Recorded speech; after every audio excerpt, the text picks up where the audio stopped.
tere tulemast vaatama saadet elust ja poliitikast ja mul on hea meel tutvustada teile Sandra Nurmsalu, Helle-Moonika Helmet ja mina olen saatejuht Evelin Poolamets. Täna me saamegi rohkem tuttavaks Sandraga. Sandra on nüüd astunud poliitikasse. Ma arvan, et muusikuna te teda teate ja räägime ka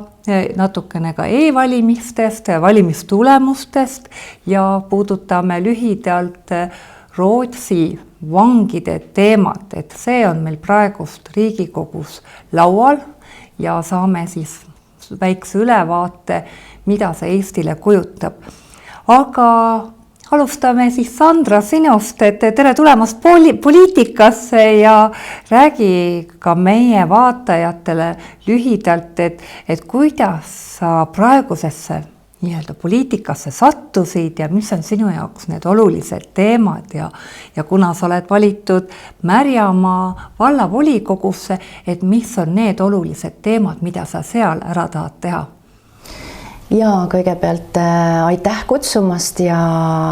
mul on tõesti hea meel täna siin olla ja kõigepealt, kui ma üldse Märjamaa vallas toimuvast hakkan rääkima, siis ma tahaksin öelda suur aitäh kõigile, kes on EKRE-t toetanud, kõigile meie perekondadele, sõpradele, valijatele, meie meeskonnale, kandidaatidele, et tõesti see, mida mina tunnen praegu, et need valimised on kuidagi ühendanud kokku siis konservatiivse maailmavaatega inimesed Märjamaa vallas ja selle üle on hästi hea meel, et praegu siis, kui valimistulemusi vaadata, siis Märjamaa vallas EKRE tuli teisele kohale, kuigi pabersedelitega me valimised võitsime, e-hääled tulid juurde ja tegelikult siis Märjamaa meie EKRE esinumber üle kogu valla siis tegi kõige suurema tulemuse, ehk siis inimesed on tegelikult selgelt öelnud, et nad soovivad muutust, sest nii mitmedki valla vanemad ja ka teised ametnikud jäid selja taha, nii et see on nagu selge sõnum, et midagi rahvas suuremat muutust ootab. Aga nüüd siis see teine pool, et kas seda muutust lubatakse siis tulla, et kahjuks praegune olukord näitab ikkagi seda, et ma arvan isegi, et kui EKRE oleks võitnud need valimised, siis sellegipoolest oleksid vanad olijad läinud mööda meist ja praegu siis on siis kolmik liit moodustamisel. Isamaa siis võitis Märjamaal valimised ja on otsustanud 2 valimisliiduga koalitsioonikõnelustele minna, nii et EKRE on siis surutud opositsiooni. Seda on kahju kuulda, aga siin tekib ka see küsimus, et mida tähendab valimised võita või Moonika, kuidas sina sellesse nagu sellesse mõttesse suhtud, et võidab ju valimised see, kes moodustab koalitsiooni, mitte see, kes kõige rohkem hääli saab või? Ütleme, poliittehnoloogia üldiselt ütleb, et teinekord ongi niimoodi, et need, kes võidavad valimised, surutakse siis kõrvale, tekitakse siis nende vastu mingisugune sanitaarkordon või ühisrinne, et seda just ka meie puhul on varem palju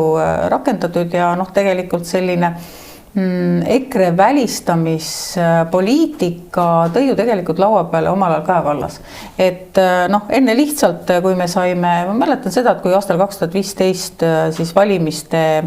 õhtul me olime saanud, ikkagi keegi uskunud, et me saame valijatelt nii suure toetuse, eks muidugi siis ka e-valimisi juba krutiti, aga ikkagi see laine või see meie tõus oli nii võimas, et me saime 7 inimesega parlamenti, siis sellel hetkel, kui Martin jõudis stuudiosse, siis ta kuulis, kuidas ajakirjanikud omavahel arutasid, et kuidas kurat see nüüd sai juhtuda, et see nagu kellegi sellistes plaanides koolides ei olnud. Ja noh, hiljem me olemegi näinud, et noh, me oleme need, kes ujuvad ju vastu tuult kogu aeg ja noh, meie vastu noh, ma ei olegi nagu siiani aru saanud, ma saan aru, et liberaalid oma maailmavaatelise seisukohtade pärast sõdivad nagu meie vastu, aga noh, mul on nagu selles mõttes on kurb vaadata eriti nende just nimelt nende viimaste valimiste kontekstis, et just nimelt erakonnad, kes meiega peaksid olema, inimesed, kes meiega peaksid olema samameelsed või me võitleme ju tegelikult ühte sama võitlust, kuidas just nemad oma poliitilises armukadeduses teevad kõik, et meie ei saaks võimule ja noh, kui kusagil ei anna meid kõrvale jätta, eks ole, siis meid võetakse armulikult, no see poos on ka veel nagu selline hästi selline armulik ja üleolev ja dotseeriv, aga väga jah, tihti nii nagu Märjamaal tõesti, ma olen jälginud seda, mis Märjamaal toimus, et noh, see, millega sina ja siis sinu abikaasa Tarmo ja kõik teised võistluskaaslased seal tegelikult inimeste eest seismine, elukeskkonna eest seismine, sellele hullusele, sellele rohehullusele ja kõigele, mis praegu täiesti absurdselt peale pressib üle Eestimaa igal pool, sellele vastu seismine, te saite selleks ju tegelikult rahva toetuse ja nüüd tulevad need jõud, eks ole, kes tegelikult lubasid muutust, aga tegelikult võtavad võimu selleks, et muutusi ei tuleks. Et seda me näeme mitte ainult Märjamaal, vaid me näeme tegelikult seda ka üle terve Eesti väga paljudes kohtades. Ja ma võin öelda siia juurde kohe, et kui Isamaa on muutust lubanud, siis nende ju valimisprogrammis Märjamaal oli sees siis näiteks, räägime siis sellest rohehullusest ja tuuleparkide teemast, oli neil lause, et tuulepargid ei ole prioriteet. Ja juba siis, et juba siis ma mõtlesin, et see on selline ei ole väga konservatiivne lause, ei ole väga selge seisukohaga lause, et kui EKRE ütleb, et on kindlalt vastu tuuletööstusele, mida püütakse siis pressida puhtasse loodusesse, eks ole, et mis on üks väga oluline põhjus, miks me oleme tõesti tulnud välja ja kaitseme oma peresid, oma kodusid, oma lapsi, oma elukeskkonda, et siis ei ole prioriteet, et mida see tähendab? Ja võib-olla on asju, mis tegelikult ei paista välja. Näiteks ei paista välja see, et meile siis Isamaa esinumber on öelnud, et kui ikkagi need tuulepargid nii väga ei meeldi, et siis me võime ju ära kolida. Ehk siis kas siin ei ole nagu vastuolu selles suhtes, et sa jätad justkui valijatele mulje, et sulle ka need tuulepargid väga ei meeldi, aga samas sa siis soovitad ära kolida. Kui sa võimule saad, siis hakkad rääkima seda juttu, kui teile ei meeldi, kolige ära. Jah, et ma lihtsalt mõtlen, et kuidas üldsegi saab niimoodi öelda inimestele, et me oleme suur pere, meil on 818 inimest, kes andis oma hääle EKRE-le, et kas me kõik peame ära kolima või oma perekondadega või kes peab siis ära minema. Ja veelgi enam tegelikult öeldi ka seda, et kui ikkagi meie esinumber, kes üle valla siis kõige suurema tulemuse tegi, et justkui valijatel on ootus, et valla juhtimises võiks olla ikkagi EKRE kaasatud, et siis tehti meile siis Isamaast ettepanek, et äkki siis soovite erakonda vahetada. Nii, öeldakse, et kui sa ei tegele poliitikaga, hakkab poliitika sinuga tegelema, et Sandra, sa oled 5 lapse ema, sa oled edukas muusik. Mis sai nagu selleks viimaseks piisaks, karikas või et sa otsustasid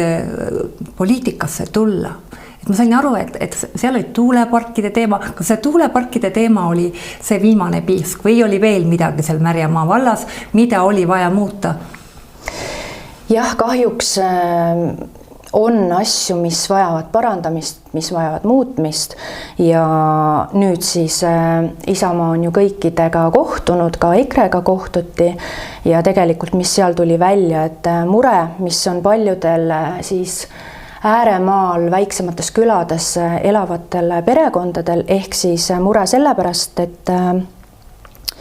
ühistranspordiühendus jätab pehmelt öeldes soovida, see tähendab, et lapsed ei pääse tegelikult peale koolipäeva huvikooli Märjamaa keskusesse, et seda probleemi on vaja muuta, seda on vaja lahendada, et isegi sellest ei saadud nagu aru. Et kui me räägime sellest, et lapsevanemad ei saa töölt ära tulla, nad ei saa taksojuhid olla, eks ole. Et ühistransport peab olema see, mis tegelikult annab lapsele selle võimaluse kas õppida klaverit, eks ole, käia kunstikoolis. Et siis selle peale öeldakse meile, et aga mingisugust sõidukompensatsiooni saab ju taodelda. Aga sa ei saa ju probleemi olemusest aru, et sa ei saa rahaga kinni maksta seda, mis on vanemate aeg käia tööl, eks ole. Et kas seda bussigraafikut tuleks siis muuta, midagi juurde panna, või siis ma ise olen ju ehtne näide sellest, et samamoodi väikeses külas kasvanud Anija vallas, Alavere külas ja Kose vallas, Kosel oli siis muusikakool, kus käisin mina ja mõned meie koolilapsed veel ja meil oli täpselt 3 viiulitüdrukut, kes pidid sinna muusikakooli saama ja ühistranspordiühendus oli täpselt sama halb nagu praegu Märjamaa vallas ja mis oli siis lahendus, et täna 30 aastat hiljem see transpordi probleem ei ole seal lahenenud, aga kool oli see, kes tuli vastu ja ütlemegi siis niimoodi, et need 3 last olid seatud nii suureks prioriteediks, et kogu siis muusikakooli kõikide laste kõik õppetunnid, eks ole, ka ühistunnid, mis seal olid, muusikajalood, solfid, eks ole, et kõik need pandi meie siis bussigraafikute järgi, et kell 3 me jõudsime Kosele, kell 7 pidime ära minema, täpselt see 4 tundi seal oli, aga kool seadis lapsed ja lapse hariduse prioriteediks. Ja see on jällegi see, mida me nagu EKRE-ga tahaks ka muuta, et tuua nagu erinevad osapooled kokku ja rääkida, et see on see külade ümarlaud ja et need on ju meie valla lapsed. Igal juhul me saame vist tagantjärgi tänada seda muusikakooli, kui ei oleks tuldud vastu, meil ei oleks sellist muusikut nagu Sandra Nurmsalu, nii et tagantjärgi aitäh, Kose kool, muusikakool, aga tegelikult see, millest sa rääkisid, see on üleüldine probleem. See on nii Märjamaal kui ka meil Vinni vallas, koolid on nii-öelda või koolivõrk on optimeeritud, lähedane kool on pandud kinni ja lapsed on pandud siis kas ühistranspordiga ringi sõitma, enne kui nad siis 25 kilomeetri kaugusesse kooli jõuavad või nende vanemad on rakkes. Et minu väga hea tuttav Vinni vallas kandideeris ka EKRE nimekirjas, ema ka 5 lapse ema ja ütlebki, et ta on täis kohaga taksojuht, et lapsed saaksid oma huvihariduse kätte, saaksid oma trennid, oma ka koolitunnid, et ei jäägi muud üle ja see on meie riigi ja Reformierakonna poliitika ju seni. Ja see, kuidas Sandra rääkis sellisest nagu kohaliku elu, kus ma ütlen, olemusest, mida me kõik teame, et kuidas see elu seal käib, aga just see, et kuidas kohaliku omavalitsuse juhid selle asemel, et ma ise ka ei oska öelda, kuidas me oleme nüüd sinani jõudnud, et kohaliku omavalitsuse tegelased, kes peaksid just nimelt vastu tulema, leidma lahendusi, otsima võimalusi, kuulama inimesi, kuulama neid probleeme, siis nad mingites teistes sfäärides nagu toimetavad ja mingite suurte asjadega ja ma ei tea, võtavad tuulikuärimehi pigem jutule, eks ole, kui neid lapsevanemaid, kes paluksid, et nende lapsed saaksid käia siis huviringides. Et paraku see niimoodi on läinud, et meil küll suuri sõnu tehakse, ma ei tea, kõik kaasamisest ja ma ei tea, millest kõigest, aga tegelik elu käib sellest kõigest väga, väga pikalt ja kaugelt mööda. Jah, et loosungitega ju ei saa riiki juhtida, aga meil tehakse siin kõiki loosungitega, et alates rohepöördest või energiajuhtimisest ja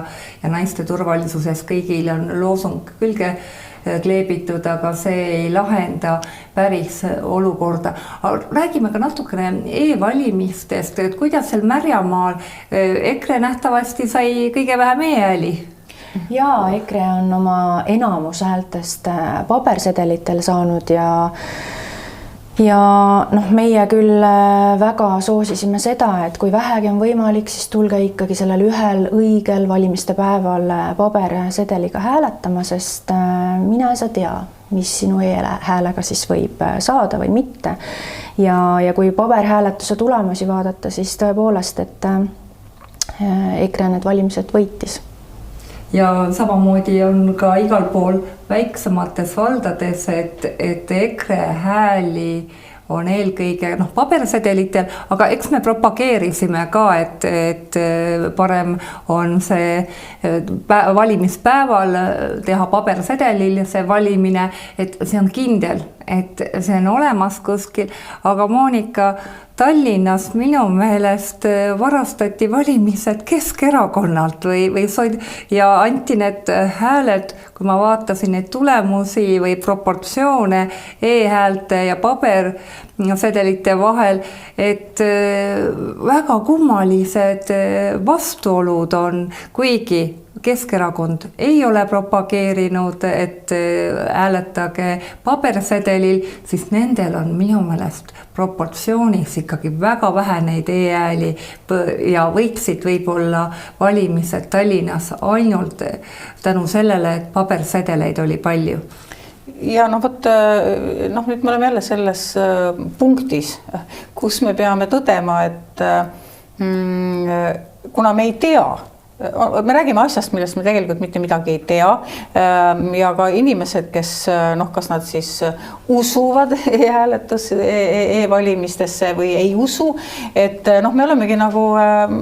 kahes leeris, et me oleme nagu, see on nagu mingi usupõhiseks läinud, sest et see, mis põhiseaduse kohaselt on valimiste põhiprintsiip, et nad on kontrollitavad, eks ole, nad on, seal on kõik need punktid kirjas, tegelikult e-valimised ei vasta ammu enam, algusest peale tegelikult ei vasta meie põhiseadusele. Et aga ütleme, et sellistesse juriidilistesse finessidesse ei taha praegu minna, aga lihtsalt kui me vaatame, me saamegi vaadata ainult mingisuguseid tendentse. Ja ma ei mäleta, kes see oli toonud minu meelest välja väga sellise huvitava tendentsi, et tõesti see nagu naljaga pooleks on siin olnud ka varem jutte, et vaadake, et kui te vaatate neid e-valimiste kas proportsioone või see, kuidas on kuidagi sinna, kellelgi kusagilt on mingisuguseid hääli tulnud, kas siis öösel ja kapaga, et patsiga poisid räägivad teiega. Et saage aru, patsiga poisid räägivad teiega, eks ole, et kui kellelegi on tulnud öösel kapaga hääli, siis need on kõik täisarvudes, kas 5000 või 1000 või 2000 või ühesõnaga niimoodi, et ei ole niimoodi, et 1157, eks ole, vaid on 1500 näiteks. Et seda on nagu varasemalt sellist nagu anomaaliat on täheldatud. Ja praegu, ma mõtleta, kes see ütles, et ka, kes oli teinud nagu sellise statistilise väljavõtte, avastas nagu ühe huvitava asja, et vaata, kuidas patsiga poisid jälle meiega räägivad, et vaadake siia, tõestada muidugi ei saa, aga et kõikidele erakondadele, kui me vaatame neid proportsioone, et kellel oli näiteks nii palju protsente paberhääli ja siis protsente hääli. Ja üle terve Eesti selle erakonna kandidaatidel olenemata kohast oli see proportsioon üks ja sama. Et kui sul on näiteks 50 või 20% e-hääli ja 60% paberhääli, üleüldiselt erakonnal, siis see täpselt sama proportsioon on kõikidel kandidaatidel üle Eesti. Ja nii EKRE-l kui ka sotsidel, kui Reformierakonnal ja kõigil. Et see on nagu selline nagu huvitav asi, et mina ei oska öelda, et mina nagu näen ainult seda, et kusagil on lihtsalt selline programm kirjutatud, mis jagas need proportsioonid niimoodi ära ja ka siis kandidaatide vahel jagas täpselt samamoodi enam-vähem ära. Et see on see, mida sa jälle nagu vaatad, et patsiga poisid räägivad sinuga. Aga tõestada sa nagu ei saa midagi, sest et Vabariigi valimiskomisjon keerab jälle silmad taeva poole, ütleb, et see oli nii hea, kuidas Delfi fakti kontroll läks küsima. EKRE siin süüdistab, et on mingisugune valimispettus, et kinnitage, et öelge, kas siis oli või on. Ja siis valimiskomisjoni juht peale silmad pahupidi taeva poole, et ei ole midagi olnud. Ma nii naersin sellega, et see on täpselt, et sa lähed rebase käest küsima, et kas sina sõid kanad ära? Reba ütleb, ei, mina küll ei söönud kana ära. kanu. Mis asi see kana üldse on, mis kana, kus kana, ei tea, ei söön ainult porgandit ja kapsast. Et noh, paraku täpselt, eks ole, ja siis faktikontroll ütleb, eks ole, et see, kes süüdistab rebast kana ärasöömises, eks ole, vale. Delfi faktikontroll kinnitab, vale, rebast ei saa süüdistada. Ei, nagu see ongi, et kuna ei saa kontrollida, meie peame neid tulemusi uskuma, siis on lihtsalt mõned sellised, ütleme anomaaliad, et kui sa vaatad, et võtame kas siin ühe näite kesklinna osas, Keskerakonnal on siin pabersedeleid üle 3000, aga e-hääli alla 2000, samas sotsidel on pabersedeleid 2000 ringis ja e-hääli korraga üle 6000 ja see nagu läheb nagu joonena läbi, vaatad Lasnamäel, isegi tundub kõige nagu naeruväärsem on Lasnamäel Reformierakonna tulemus, et ma saan aru, et Lasnamäel on vene valijaid rohkem, et nende vene valijate esmane eelistus on Keskerakond ja siis sa vaatad, et Reformierakonnal on seal pabersedeleid alla 500, aga kuidagi on jälle aidatud neid e-häältega jälle natukene kobedamaks seda tulemust, et siis ligi 900 on sinna e-hääli juurde pandud, aga samas ma vaatangi, Keskerakonnal oli Lasnamäel üle 27 000 pabersedeli ja e-hääli oleks võinud ju arvata, et võiks kas või poole võrra olla. Ei, ligi 6000 või, et siin tundub nagu ebaloogiline, miks see valija siis ühte erakonda eelistab, ma ütlen just selle mõttega, et kui me tahame, et valimised on ühetaolised, miks siis e-valija käitub hoopis teistmoodi, et ta ei anna proportsionaalselt neid hääli, vaid tal on mingid omad lemmikud, aga Moonika, sa tahtsid midagi vahele öelda? Ei, ma tahtsin seda ka veel öelda,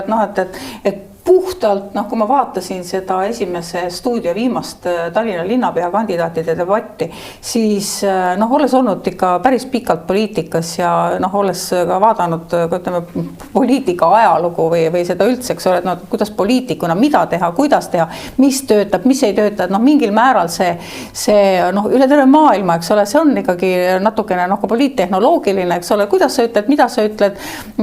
kui sa tahad poliitikas olla, eks ju. Ja siis, kui ma vaatan, et üks linnapea kandidaat, see oli siis Lavly Perling, parempoolsete linnapea kandidaat, küsiti siis Tallinnas konkreetselt selle kohta, et kuidas on tasuta ühistranspordiga, kõikide käest küsiti see suhtumine,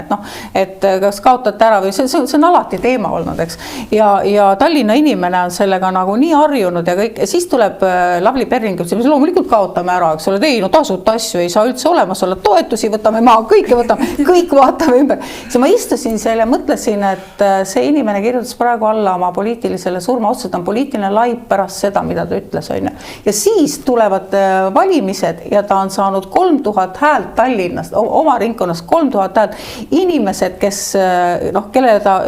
ütles selliseid asju otse näkku. Ja ma mõtlen, et see ei ole võimalik. See ei ole võimalik sellepärast, et ma mõtlen, et poliitika ajaloos kõik, kes niimoodi ütlevad, nad on sel hetkel poliitilised laibad, aga näe, Lavly Perlingul on nii palju e-hääli, et sai 3000 häält kokku ja ma ei tea, nüüd on suurde poliitikasse tõstetud. Võt sellistesse anomaaliatesse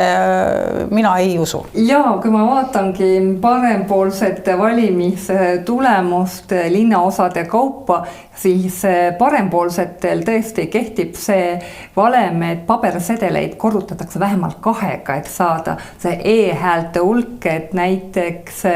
Haabersti linnaosas on parempoolsed saanud 339 paberhäält ja 958 e-häält ja selline proportsioon on üle kogu linna. Aga lähme ka vaikselt 3. teema juurde. Sandra, kas sinu käest on ka küsitud, et miks EKRE, näiteks kui mind esimest korda kutsuti raadiosaatesse rääkima siis endast kui poliitikust, siis imestati, et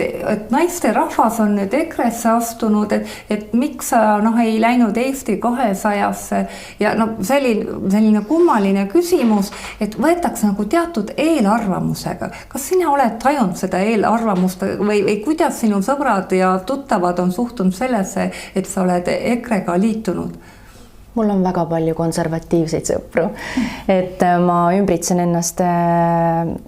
selliste arukate, tarkade, kahe jalaga maa peal seisvate inimestega. Ja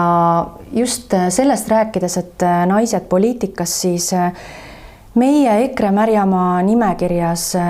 sel korral oli 28 inimest, kellest täpselt pooled on naised ja kellest siis omakorda 12 on emad. Ja ka suurpere emasid on palju. Ja ma nagu selle koha peal mõtlen, et kui suurpere emad juba tulevad välja, siis on asjad ikka päris halvasti vist. Et ja noh, ma ei ole nagu sellest EKRE sellisest võib-olla vihast aru saanud, et ka ma tean, et ka Märjamaal meie peale on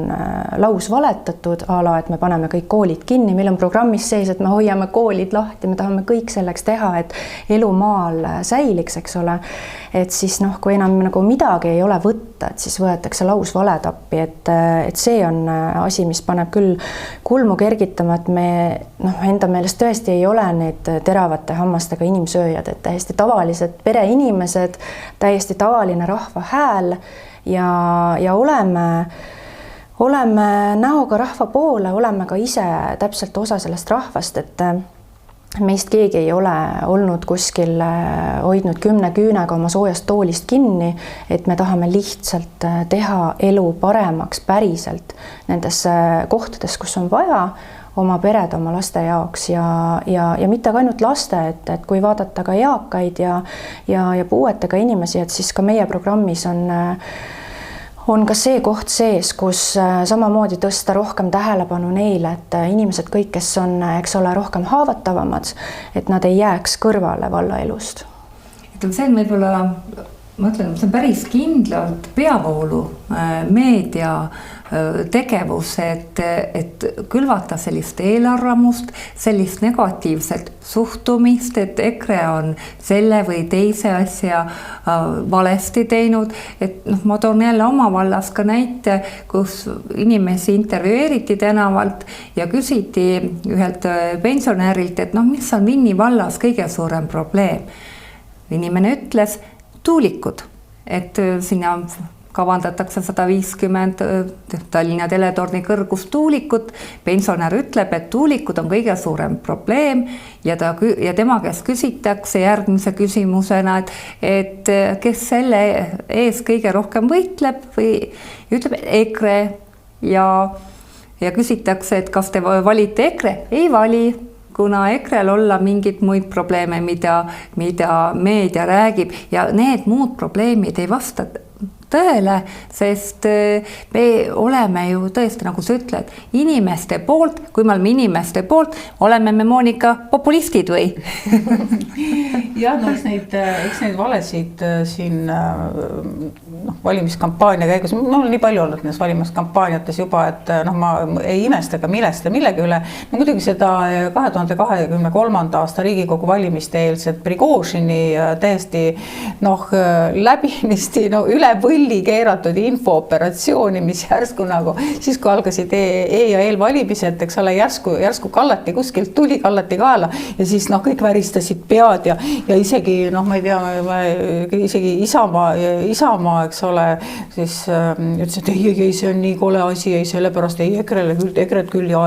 EKRE-ga koostööd ei saa teha, EKRE-t toetada ei saa. Et see, kuidas seda lihtsalt isegi üle võlli mingisuguse täiesti absurdse valega on meid rünnatud ja inimesi on pandud uskuma midagi, mida ei ole kunagi olnud, ei tule, ei ole mõttessegi, et see oli ületamatu. Aga kui konkreetselt nüüd rääkida nendest valimistest, siis jällegi ega siis nendest, Sandra rääkis, mis valesid seal tema tema ringkonnas levitati, et noh, ega Tallinn ka siis sellest puutumata ei jäänud, et noh, et meie noh, nii meedias, eks ole, kui ka meie konkurendid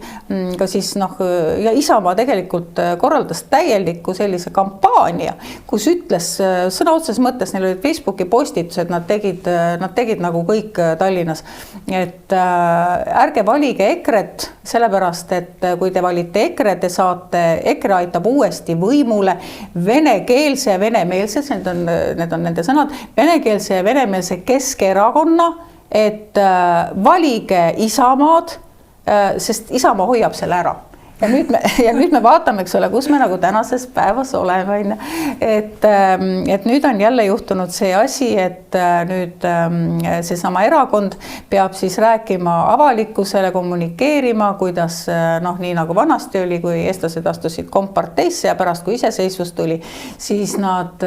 rääkisid, kuidas nemad astusid komparteisse hoopis ju sellepärast, et komparteid sisemiselt õõnestada, minna sinna ikka Eesti asja ajama ja eestluse asja ajama. Et noh, me näeme juba praegu, kuidas see kommunikatsioon on ka sedapidi tööle pandud, et noh, aga jällegi see on nii, kuidas asjad poliitikas käivad, aga noh, mis ma tahan lihtsalt öelda inimestele, kes on mitte noh, ütleme valitava positsioonis, vaid valija positsioonis, siis ikkagi kui palju peab teile nende valedega vastu pead andma, enne kui te aru saate, pärast valimisi on ikka kate võetakse silmadest ära, silmad lähevad lahti, oi tõesti ei olnudki niimoodi, kus me nüüd sellise valiku tegime, et noh, see kordub valimistest, et noh, võiks juba ükskord ära õppida, eks ole, et noh, ärge uskuge kõike, mida EKRE kohta räägitakse, kuulake, mida meie räägime, mida meie päriselt räägime. Jah, et nüüd on Isamaa aitamas venekeelset ja venemeelset Keskerakonna Tallinnas võimule ja tegelikult meil seal Rakvere kandis Isamaa linnapea Triin Varek ütles kohe, et tema ei näe, et EKRE-ga saaks koostööd teha, sest Isamaal on EKRE-ga liiga vähe ühist. Nii et kahel rahvuskonservatiivsel erakonnal on EKRE-ga liiga vähe ühist. Ma arvan, et Isamaa on ise ennast ära kaotanud ja kui me nüüd vaatame, noh, Sandra, sina oled 5 lapse ema ja sa räägid, et väga paljud emad on leidnud, et neil on ühisosa EKRE-ga, siis mina näen seda nii, et me tõesti nagu hoolime sellest, et milline riik jääb meie lastele. Et no Moonika, meil on nüüd uus eelnõu Riigikogus laual, et meile tahetakse tuua Rootsi vangid. No, kuidas sa kommenteerid, mis tagajärjed sellel võivad olla ja mis meie riigist selliselt saab?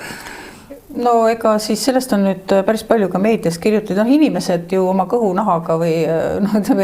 see alateadlikult ju tunnetavad ära, eks ole, et see on ohtlik ja see ongi ohtlik ja noh, nüüd on see koht, kus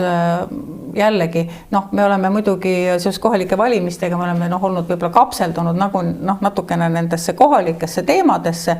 ja nagu sellises oma mullis olnud kinni, aga see nüüd on see koht, kus tegelikult terve Eesti peaks Tartule appi minema, sellepärast, et see ei ole ainult Tartu probleem, see ei ole ainult ka, ütleme, see probleem, et kas me toome või ei too, vaid see on laiemalt see probleem, et kas meie valitsejad tegutsevad üldse ka laiemalt mõttes, mitte ainult selles Tartu vangla väljarentimise mõttes, kas nad tegutsevad üldse Eesti huvides ja Eesti rahva huvides, et kui nad nagu selliseid asju teevad või plaanivad teha, et meil oli siin siis Liisa Pakosta esitles seda eelnõud nüüd esimesel lugemisel ja me käisime kõik need teemad läbi, et oli tulnud nagu jube ilusa müügijutuga, aga ma ei hakka nagu detailidesse minema, me tegelikult kõik saame aru, eks ole, seda, mida meile maha müüakse, eks ole, see toob meile turvalisust, see toob meile, ta isegi jõutis sinnani, et see tähendab seda, et me saame oma noori harida ja neile tööd anda vangivalvuritena, et see on nii tore asi, ja seda teha rootslaste raha eest, et vabandust, eks ole, meie noored võtta ja õpetada neid välja, et nad lähevad siis Rootsi Rootsi kõrilõikaid ja retse valvama sinna vanglasse, et noh, müüa seda müügijutuna, et noh, selle peale annab tulla, aga ei, noh, tal ei ole piinlikkust ega häbi. Et aga kõige suurem probleem selle asja juures on ikkagi see, et ja ka lootus samal ajal, et Rootsi pool ei ole seda tehingut heaks kiitnud ja kuuldatavasti ei pruugi seda heakskiitu Rootsi poolt üldse tulla, aga samal ajal minul tekib küsimus, miks meie valitsuse tasandil, miks meie valitsuse üks ministritest on tulnud seadusandja juurde ehk Riigikokku ja nii kaljukindlalt surub seda asja nagu kategoorilises imperatiivis meil praegu läbi, mis valu teil sellega on. Ma nagu mõtlen, et ma olen juba harjunud ka Riigikogu liikmena, et ma võtan seaduseelnõu ette ja otsin, eks ole, selle ilusa müügijuttu seest, kas on mingisugused kalad kuskil, et tegelikult sa pead lugema seda ilusat müügijuttu tavaliselt alati mingisuguse selle tundega, et vaatad, mis seal nagu ridade vahel on kirjutatud või noh, kui see käib mingi asi su komisjonis läbi, siis sa saad ju ametnike käest ka välja nokkida, et mis seal taga tegelikult on. Et see on nagu üks nendest asjadest, mis on kusagil kellegi peas idanema pandud, siis seda meile surutakse ja noh, jällegi rahvas koha peal Tartus, nad võivad kõik öelda, ei, meile ei meeldi see, ikka tehakse ära, et see on nagu asi, mis mind nagu riigi tasemel nagu nii kohutavalt häirib ja see on asi, mille vastu meie siin Riigikogus võitleme nagu viimase veretilgani. Et tegelikult on ju kõige suurem mure sellega seoses on see immigratsioon, et kas vangidega tulevad kaasa nende pereliikmed ja seda on ka hoiatanud ka kaitsepolitsei ohuhinnang, mida meile küll pole näidatud, aga Sandra, kui sina oled muusikuna kindlasti kokku puutunud ka selle immigratsiooniga, mis meil siin ümberringi on näha, ütleme Rootsi ja Soome näitel, et kuivõrd sa nagu muretsed selle pärast, et see ka Eestisse jõuab? Ma muretsen, muidugi. Ma olen ema, mul on 5 toredat last kasvamas ja ma ei ole selles mõttes sinisilmne, et ma arvaksin, et esiteks see on ainult Tartu probleem, eks ole, vaid see on üle-eestiline mure ja ma küsiks nagu ka lisaks selle küsimuse, et kui eetiline on üldse, et Eesti riik tahab praegu tulu teenida kuritegevusest? Väga hea küsimus. Et noh, tõesti, et meile ju räägitakse, et see on hästi suur tulu ja nii tore, et selline raha on siia tulemas, et kas see on eetiline? Jah, et tegelikult väga hea küsimus, seda enam, et selles seletuskirjas, mis selle eelnõuga kaasas käis, oli toodud Hollandi näide, et pärast seda, kui need lepingud lõppevad, kuritegevus kasvab. Ma ei tea, kas siis nende inimeste põhjal, kes on olnud nende vangidega kaasa, aga pärast seda justkui läheb meil endil jälle neid Tartu vangla kohti vaja, aga päris huvitav tähelepanek, et me tõesti püüame riigina raha teenida kurjategijate pealt, et näeme seda kui mingit majandusharu. No. Et jah, et tead me veel siin narkootikumide turuga tegelema ei hakka. Ja, no eks seda narkootikumi, need, kes tahavad see on läbi käinud. See on nagu läbi käinud, et siin on ka poliitilised jõud, kes on teinud ettepaneku, et legaliseerime ära narkootikumid, legaliseerime ära prostitutsiooni, et see on nagu selline nii-öelda must majandus, kus liigub palju raha, et saame selle raha siis parem nagu riigikassasse, et legaliseerime ära ja maksustame ära ja hakkame riigile tulu teenima, et mina nagu mõtlen, et täpselt nii, nagu sa Sandra ütlesid, eks ole, et mingisugune eetilis ja moraalne printsiip peaks nagu ka ikkagi kehtima kõige selle kõrval, et riigi tegevus ei ole ju ainult tulu või kulu, eks ole, et siin on ikka väga palju muid asju, prioriteedid on ikka nagu palju laiemad peaksid olema, et aga ma tooksin siia, meile tegelikult arutasime ka väga detailselt küsimusi küsiti ka selle raha kohta, eks ole, täpselt, sest et see raha on üks kindel summa ja me üritasime nagu kuidagi oma küsimustega nagu lahti hammustada, et kuhu täpselt, kui palju ja kõik, et minul küll jäi selline tunne, et ega sellest rahast tegelikult ju järgi midagi ei jää, et pigem lõppkokkuvõttes me hakkame peale maksma, et räägime sellest, et see et nende meditsiinilise teenindamise maksab kinni Rootsi riik, aga see kulu ühiskonnale pikenevate arstijärjekordade näol ja eks ole, arstid peavad nendega ju tegelema, eks ole, kõik need 600 vangi, nende meditsiiniline teenimine, 600 vangi lisandub meie tervishoiusüsteemi ja isegi kui nendest makstakse, ega siis järjekorrad ei lähe mitte lühemaks, vaid ikka pikemaks tavalise inimese jaoks, eks ole, kes peab seal ukse taga ootama sel ajal, kui see vang on seal arsti juures, eks ole. Et see on nagu üks asi, detail lihtsalt, et mille peale ma soovitan inimestel mõelda, seal on kõik muud asjad ka veel tulevad juurde, eks ole, need tõlketeenused ja kõik on, et toiduväk ja siis Pakosta jutust ja ükskord mingi selline asi tuli ka veel umbes niimoodi, et kas meil siis nagu, et need makstakse kõik kinni kuni puhastel linadeni. Sellel hetkel ma mõtlesin, et huvitav, kui palju Eestis on neid perekondi ja neid lapsi, eks ole, kellel ei ole võimalik üldse puhastel linade vahel nagu olla, sest võib-olla see elektrienergia on nii kallis, et perel ei ole võimalik pesumasin nagu käivitada nii tihti, eks ole, et seda puhast voodipesu oma lastele lubada. Et kõik need tema argumendid, et sellest ma soovitan inimestel nagu väga hästi kuulata seda ja nagu tuua see reaalsesse ellu, et siis me saame aru, et mida tegelikult kõik see endaga kaasa toob. Ja üks asi on veel, et me eile ka ikkagi küsisime seda, et miks meil on siis vanglad tühjad ja samal ajal me loeme meediast, eks ole, kuidas, ma ei tea, meil on jälle, eks ole, ma ei tea, kedagi pussitati, kuskil varastati, kusagil seda, kusagil toda, eks ole, keegi vägistati ja need on kõik, need inimesed kõnnivad kõik meie hulgas ringi, need vangi jätakse kriminaalhooldusele, aga me teame, kuidas kriminaalhooldajaid ei jätku, raha ei ole, selleks raha ei ole ja siis meil on vanglad tühjad ja siis sellele rõhudes hakatakse siis meile maha müüma seda, et hakkame teise riigi kuritegevusest äri tegema, et see ei ole eetiline, muidugi see ei ole. Ja seda enam, et me tahame ju kuuluda justkui Põhjamaade hulka, tahame olla arenenud riigid, aga nüüd korraga oleme justkui kellegi teise riigi prügikast põhimõtteliselt. Nendel suur rikas Rootsi riik ei suuda siis enam vanglakohti oma kurjategijatele võimaldada. Arenenud riik, et mul ei ole sõnu selle peale, et võimalik, et nad ei taha oma kurjategijatega tegeleda, ei taha neile vanglakohti ehitada, sest kõrval on üks riik, kes tahab selle pealt siis väikseid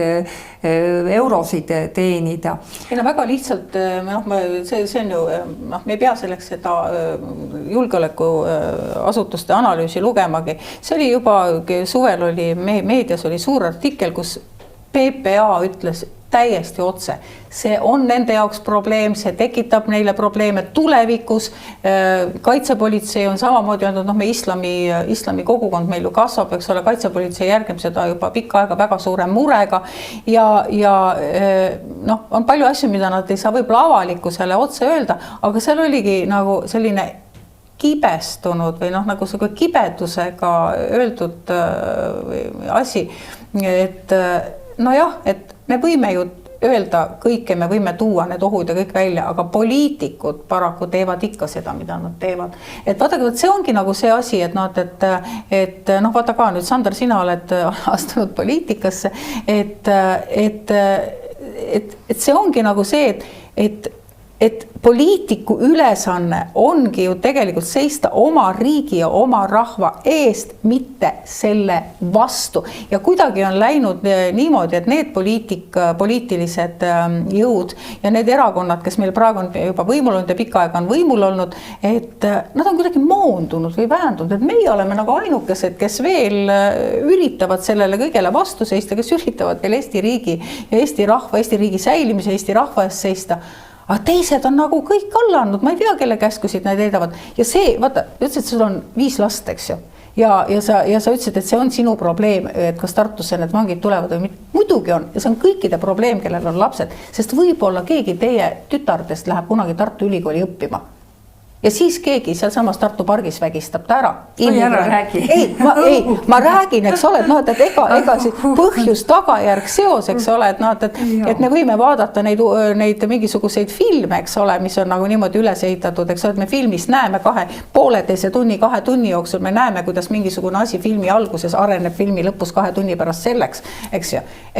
aga tavalises elus need asjad käivadki nii, et võib-olla võtavad mingisugune 10-15 aastat, aga ühel hetkel ongi keegi tüdruk, Eesti tütarlaps selles olukorras Tartu pargis, pimedas pargis õhtul. Nii lihtne see ongi. Ja rääkimata ju sellest, et Eesti riik on nii väike. Tartu või Märjamaa või Tallinn, me oleme ju kõik, tegelikult need vahemaad on nii väikesed, et kui siin mingisugune võrgustik punutakse kuritegevus, siis see on tegelikult, see võib olla igal pool täpselt. No igal juhul on teema, millest saame veel rääkida, aga aitäh Sandra meie saatesse tulemast. No sina oled super näide kõigile Eesti naistele. Sul on 5 last, sul on edukas karjäär ja nüüd sa jõuad veel ka poliitikaga tegeleda, aga